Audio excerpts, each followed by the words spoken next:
Dans un documentaire à propos des moulins sur la Dyle, je m'étais limité à ceux situés entre Limal et Wavre.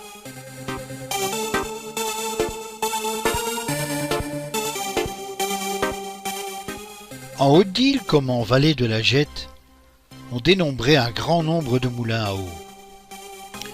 Outre le passé historique que représentaient ces moulins, ils avaient été aussi le témoin d'un riche passé industriel dans le bassin d'Isle-Gette. Ces industries ont toutes disparu de nos jours. Et tous ces moulins ont-ils subi le même sort ?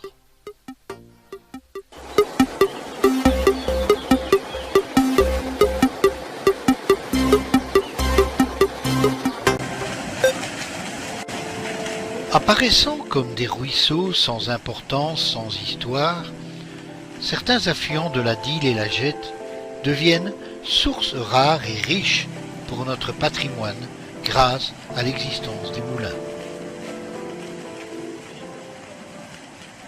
Parmi les deux moulins célébrant les journées de portes ouvertes, le moulin du Sar est le plus ancien de Belgique.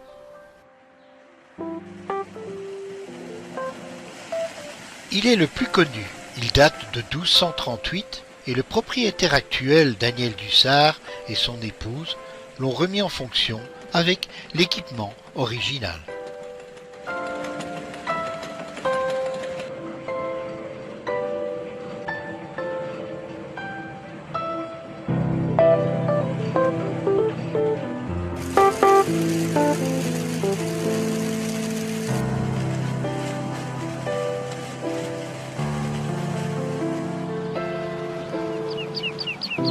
Plus en aval sur l'Orne, le moulin Godepont date du début du XIIe siècle.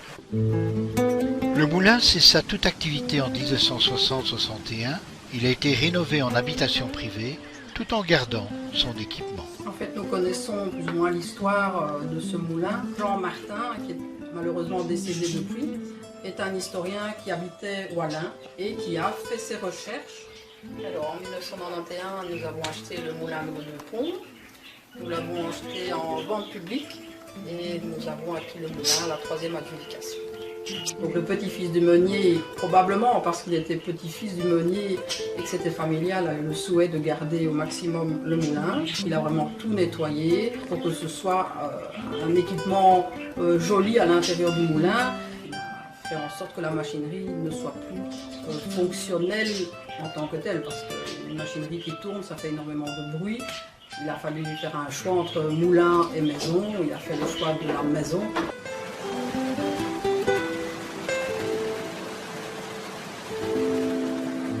La présence d'eau était un critère déterminant dans le choix du site d'une abbaye.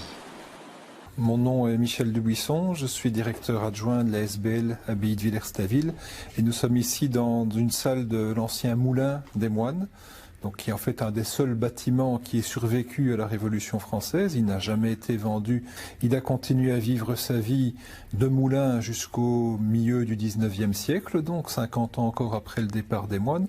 Ensuite, il a eu une nouvelle affectation qui était d'accueillir le touriste qui commençait à venir nombreux à l'abbaye, donc avec l'installation d'un restaurant et d'un hôtel.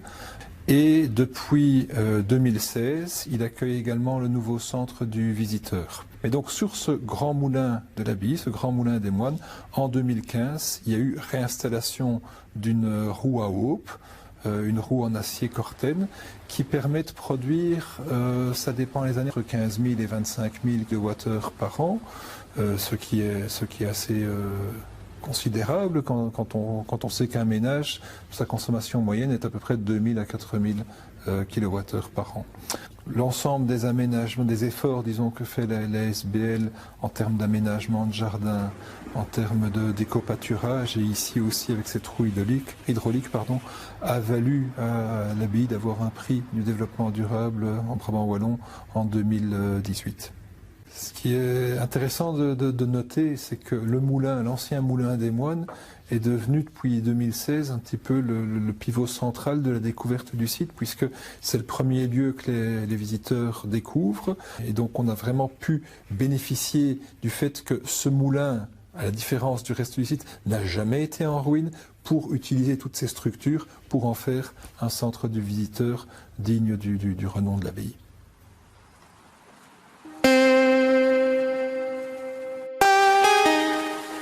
Avec un réseau hydrographique parmi les plus denses au monde, la Wallonie et notre province possèdent un atout indéniable, comme le confirme Marc Bastin, député provincial. Bon ben, voilà, d'abord, merci évidemment de faire ce reportage sur les moulins qui ont, à notre avis, une importance non cachée et non dissimulée pour les cours d'eau. Alors, moi je voudrais quand même simplement vous expliquer très rapidement en quoi consiste le rôle des provinces au niveau des cours d'eau, parce que c'est vrai que c'est parfois un petit peu compliqué pour le commun des mortels de s'y retrouver dans la gestion. Donc très rapidement, la province gère les cours d'eau de deuxième catégorie, les régions, les cours d'eau de première catégorie, et les communes, les cours d'eau de troisième catégorie. Donc notre rôle, c'est évidemment de gérer les cours d'eau de deuxième catégorie, de les gérer bien entendu au niveau de l'entretien, et ça c'est le service de Jocelyne Kerkhoff qui s'en occupe, tout ce qui est entretien, tout ce qui est curage, tout ce qui est entretien des berges, vérification des ouvrages d'art, c'est le volet entretien. Et puis alors il y a l'autre volet, qui est le volet lutte contre les inondations. Nous, à notre niveau, c'est vraiment la réalisation d'ouvrages d'art sur des cours d'eau de deuxième, voire de deuxième catégorie, ce qu'on appelle les ZIT et les ZEC, donc les zones d'immersion temporaire et les zones d'expansion de crue, qui permettent, pour faire simple, de retenir les eaux par des berges et de les retenir de manière importante. On parle de bassins d'orage qui vont de 15 000 à 100 000 mètres cubes et il n'y a pas de limite finalement à cette rétention. Voilà le rôle essentiel de la province. Je ne voudrais pas être trop long parce que ce qui va être intéressant, c'est évidemment les aspects très techniques liés directement au moulin. Mais simplement faire une petite parenthèse par rapport à ça, c'est que, évidemment, historiquement, les moulins ont eu un rôle au niveau de la régulation. Et plus on a finalement d'endroits des régulations d'inondation répartis sur nos 400 km de cours d'eau de deuxième catégorie, mais au plus finalement on va diminuer ce risque d'inondation. Donc je fais directement la transition avec cet aspect moulin qui est pour nous important, outre effectivement l'aspect patrimonial qui est indéniable, outre l'aspect économique puisqu'il est en production d'énergie, c'est évidemment pour nous quelque chose d'important. Au niveau du contrat rivière, puisque j'ai la chance aussi d'être président du contrat rivière, nous avons aussi cette volonté de promotionner. On a eu une journée d'études d'ailleurs réservée à cette explication de la réflexion et de la réalisation des moulins sur les cours d'eau et l'aspect hydroélectrique, l'énergie hydroélectrique est évidemment une des sources d'énergie renouvelable dont bien entendu nous avons besoin. Voilà, Jocelyne Kerkhoff, je suis coordinatrice de la cellule d'hydrologie qui traite de toutes les questions liées à l'eau à la province, que ce soit la gestion des cours d'eau, la gestion des inondations, la délivrance d'avis, d'autorisations, le contact avec les riverains, les recommandations. Mais donc la région wallonne gère les cours d'eau de première catégorie, donc les grands cours d'eau, et nous gérons les cours d'eau de deuxième catégorie. Et aussi un aspect de notre travail, c'est tout ce qui est accompagnement des communes. C'est cela. Qui gère les petits cours d'eau communaux, et donc tout ça avec un support technique administratif de la province. Donc il y a quelque part un homologue local région wallonne avec qui nous travaillons évidemment la main dans la main, puisque nos cours d'eau se rejettent dans les leurs. Quelqu'un qui veut installer ou rénover un moulin dans le Brabant wallon, le long de la Dyle, le long de la Jette, c'est d'abord un contact avec vous. L'idéal, ce serait évidemment un contact d'abord avec nous. Malheureusement, ça se passe rarement comme ça. C'est-à-dire que les gens de prime abord ne vont pas s'adresser à l'administration parce qu'il y a d'abord une méfiance certaine vis-à-vis de l'administration.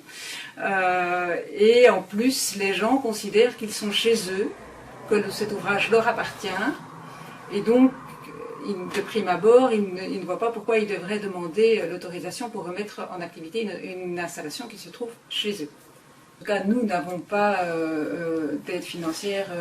Vous êtes bénéficiaire d'un bien, vous bénéficiez d'un bien commun. C'est un ouvrage privé à usage privé, et donc nous on est là pour protéger le bien commun et donc vous mettre des conditions et des obligations sur cette utilisation et pas pour financer un projet à usage privé. Ouais. Alors maintenant, l'aspect patrimonial, c'est vrai que ça n'est pas notre rôle, mais en tout cas nous y sommes sensibles et moi je préfère un moulin rénové qu'une installation en ruine.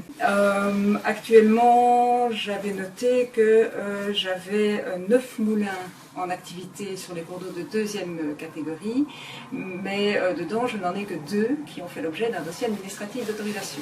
Ils remplacent une roue par une nouvelle roue. L'utilisation de la roue n'est plus la même qu'anciennement et donc ça nécessite de nouvelles conditions. Alors aussi, l'aspect environnemental de l'eau n'était pas pris en compte anciennement par l'hydraulique agricole qui ne voyait que l'eau comme étant un bien à usage de l'homme. Aujourd'hui, on a une législation européenne, on a une directive cadre l'eau qui nous impose de restaurer la qualité des masses d'eau.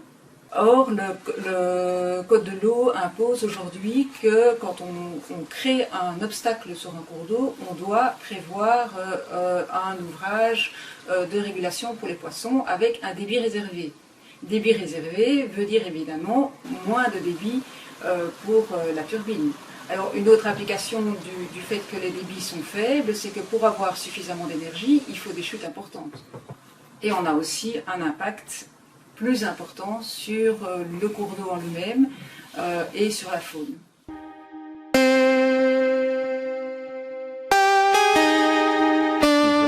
Au centre Jodogne, probablement c'était un des premiers moulins sur cette partie de la Jette qui servait le centre et le château de Jodogne.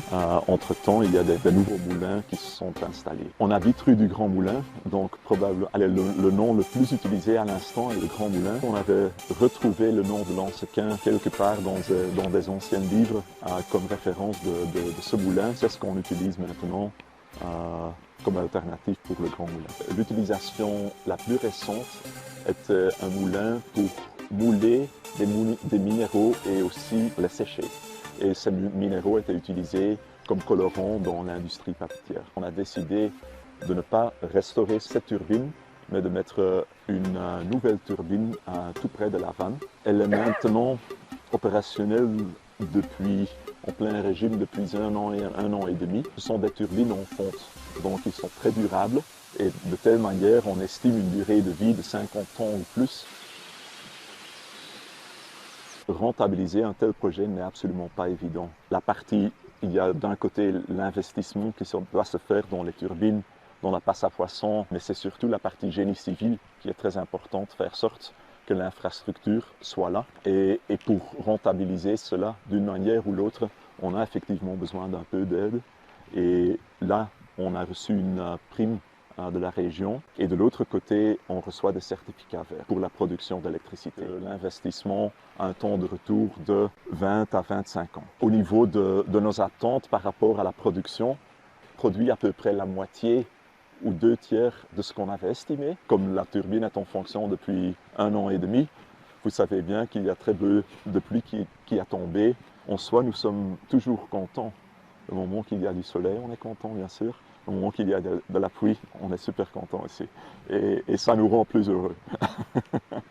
On a maintenant une passe à poisson qui fait à peu près 100 mètres avec une chute de 15 cm. Chaque type de poisson devrait pouvoir monter ou descendre de cette passe. Le contrat de la rivière a toujours été un guide dans la réalisation de ce projet et ils nous aident, ils sont là pour nous aider et guider dans la bonne gestion.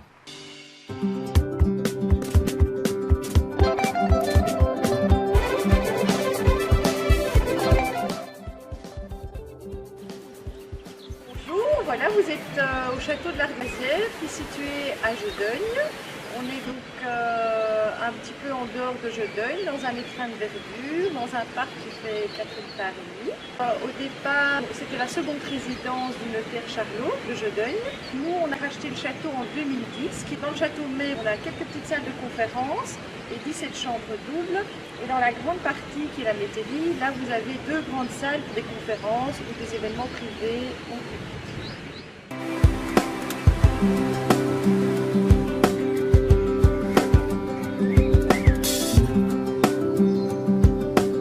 Généralement, les moulins sont, la plus grosse partie des anciens moulins sont de propriété de particuliers aujourd'hui. Et donc, l'initiative vient du particulier à la base qui désire quelque part faire revivre une partie de l'histoire de son bâtiment en exploitant à nouveau la force de l'eau, la force motrice de l'eau. En hydroénergie, il n'y a pas un projet ne ressemble pas à un autre. C'est vraiment on doit travailler avec du clé sur porte. Ici, c'est assez remarquable. Donc, M. Vossen nous signalait que le projet a été plié en 9 mois et que ça tournait après 9 mois. C'est un délai qui est vraiment remarquable à ce niveau. Et donc moi, je ne suis pas intervenue, je suis juste venue par la suite parce que le projet, je trouve qu'il a un côté très intéressant parce que le château aujourd'hui est autonome en énergie, c'est-à-dire que la roue produit de l'ordre de 60 000 kWh par an. Il y a ici une consommation électrique pure pour de l'éclairage, etc., de l'ordre de 15 000 kWh, donc pour les salles de séminaire, de réception, etc. Et donc il y a un surplus, mais à un prix très faible. Et donc pour rentabiliser au mieux l'installation, M. Vossen a fait le choix d'installer des pompes à chaleur. Et donc c'est un moyen efficace de valoriser cette électricité. Donc il y a une bonne corrélation entre la production de la roue et les besoins de la pompe à chaleur.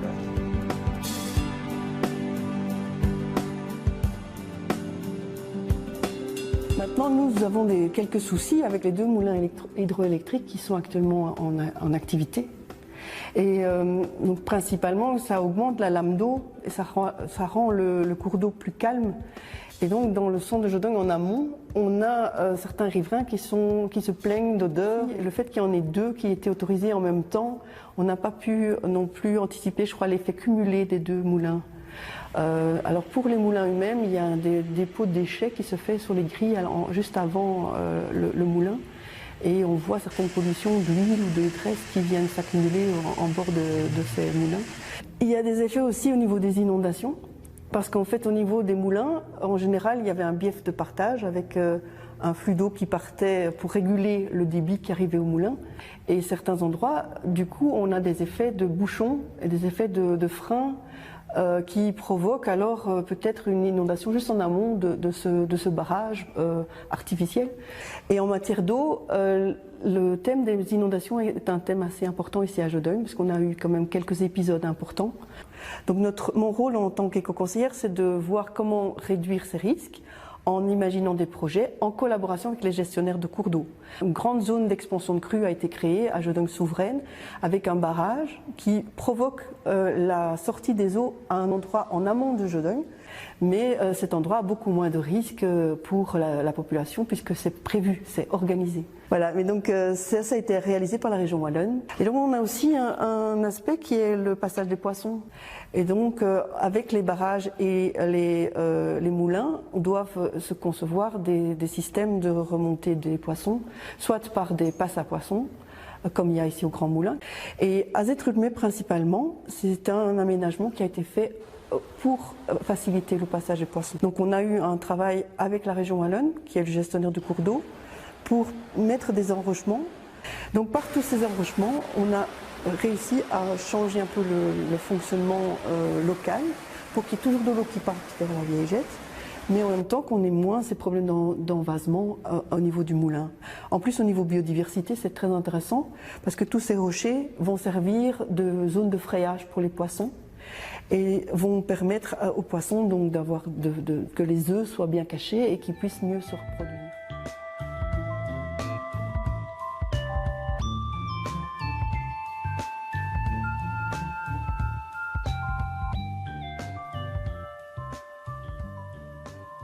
Je m'appelle Thibaut Delvaux, je travaille pour la société Sonc, qui est active dans les énergies renouvelables et notamment la rénovation de moulins à eau et donc la production d'hydroélectricité. Au niveau de la roue, on redessine toujours une nouvelle, on en pose une nouvelle.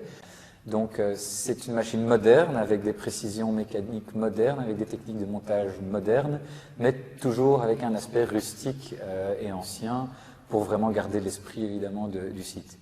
Donc on a notre atelier d'assemblage chez nous pour assembler une partie. On préassemble les parties mécaniques centrales autour de l'axe et puis avec une grue, on dépose l'axe sur le site et puis tout le reste, donc on rajoute les rayons, les jantes, les objets.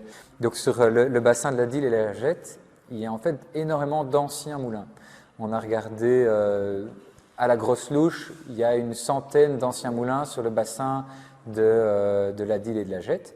Et sur cette centaine de potentielles restaurations, il y a 6 ou 7 sites qui sont déjà équipés.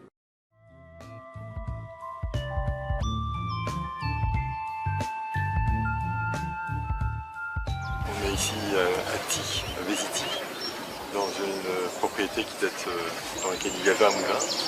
On est en train de remettre en marche ce moulin. Le clou de jauge se trouve toujours, donc on voit la hauteur d'eau maximale qui pouvait être retenue. Donc c'est ce bief-là qu'on va réalimenter.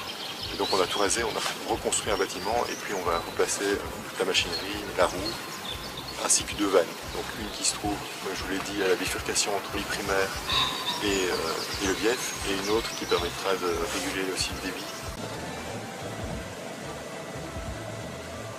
On savait que c'était un moulin avant et on voulait a priori remettre le moulin en fonction. On a vraiment commencé les démarches en 2011 et tout a été fini en 2017 du moulin. Donc les principales sociétés qui nous ont aidés à construire au niveau de l'hydroélectricité, c'est une société principale qui s'appelle Son Consult, qui est basée à Anu, mais qui s'est mis depuis 3-4 ans à fabriquer des roues sur mesure, des roues de moulin. Dans le cadre du moulin de Ty, on a rencontré le client, M. Gosselin en l'occurrence. Quand on arrive chez un client comme ça, on s'occupe de la partie technique. On va faire un mesurage pour pouvoir définir les différents niveaux d'eau, les hauteurs de chute disponibles, tout ce genre de choses liées au site en particulier. La vanne de régulation sur la rivière est à 400 mètres du bâtiment où la roue a été installée. Du coup, un des défis était déjà de pouvoir gérer cette vanne à distance. Au niveau technique, il y avait quelques défis. L'installation de mesures de niveau dans la rivière permet vraiment d'améliorer la gestion de la rivière. C'est nous qui mettons en place ce système via une sonde de pression qui mesure en fait un niveau d'eau. Le système prend des décisions automatiquement pour éviter les inondations, pour éviter pour arrêter la roue de manière rapide si c'est nécessaire.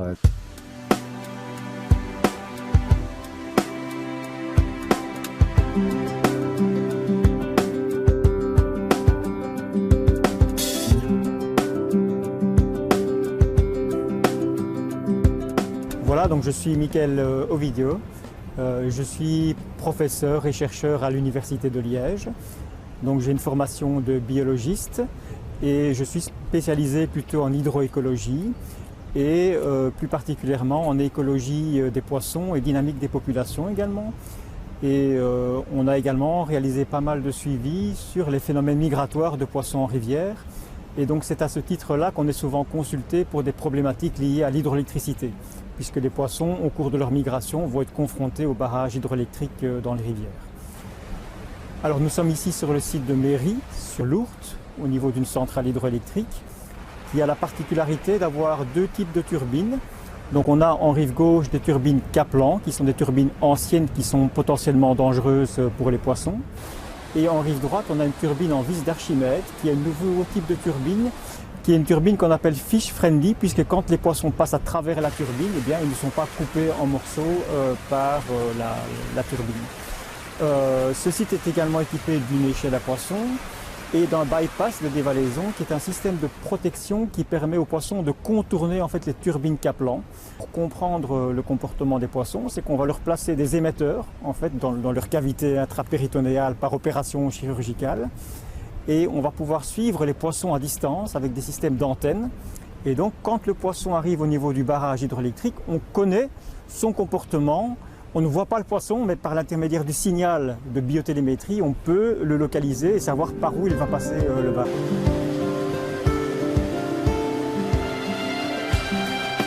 En hydroénergie est la filière, je vais dire, a été la filière pionnière en énergie renouvelable en Wallonie. Et aujourd'hui, le potentiel technique est, je vais dire, presque atteint, c'est-à-dire que l'hydroénergie dépend de deux facteurs, le débit du cours d'eau et la hauteur de chute, donc la déclivité finalement. La déclivité, elle dépend du paysage. On est quand même dans un pays relativement plat et donc ça a ses limites. Aujourd'hui, l'essentiel des gros sites sont équipés. On termine l'équipement des basses chutes sur la Sambre et l'Ourthe. Mais l'essentiel de la production se concentre dans 6 centrales en aval de Meuse, en aval de Namur, pardon, sur la Meuse. Et là, on a 2/3 de la puissance installée environ sur ces 6 centrales qui sont exploitées aujourd'hui par EDF Luminus.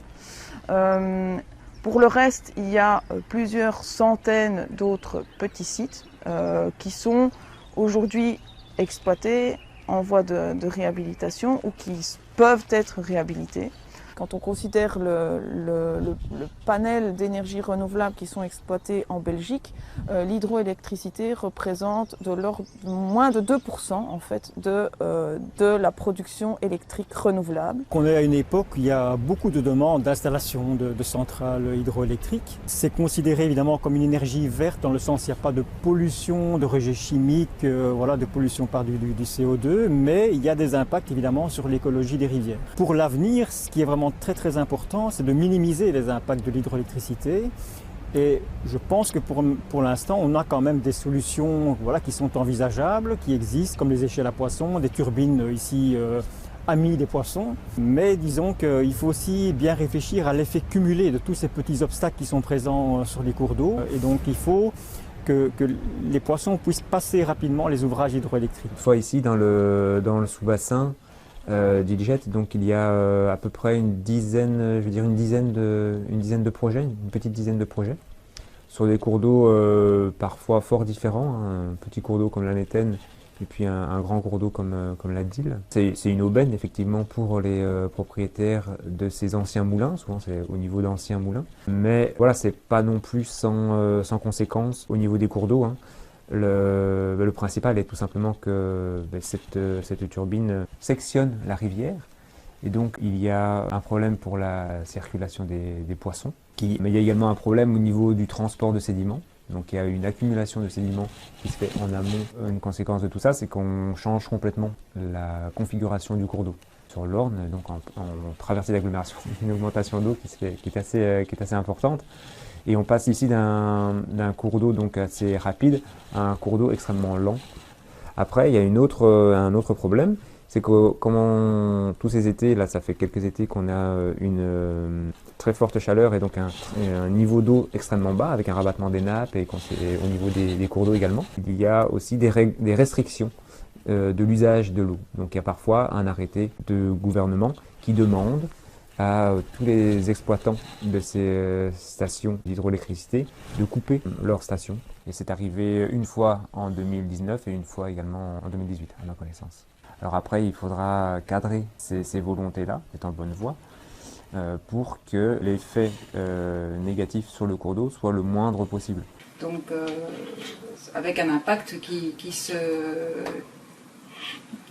répercute loin en amont. Donc on peut imaginer que au cours du temps ici, tout cela, disons, demandera une régulation, demandera une gestion, demandera votre intervention et que cette intervention sera, disons, acceptée dans un avenir, je dirais, plus ou moins proche, quoi. Je pense qu'on va aller, et c'est une très très bonne chose, de plus en plus vers le développement d'énergies renouvelables. L'hydroélectrique, évidemment, est une énergie qui est une énergie permanente. Mais c'est vrai, je le répète, ça doit faire l'objet d'un dialogue parce que je ne prends que l'aspect réfection des berges. Et cet aspect réfection des berges, eh bien, est certainement impacté par le fait qu'on installe un moulin. Tout ça sont des éléments qui doivent faire partie, et vous l'avez dit, d'un dialogue, je dirais, beaucoup plus effectif entre l'autorité et qu'il n'y ait pas cette crainte de l'administration. On ne va surtout rien dire parce qu'on va nous interdire. Et alors rien de tel. L'autorisation, elle n'est pas vraiment pour mettre la main sur le projet. L'autorisation, elle est justement pour prévoir toutes ces choses-là.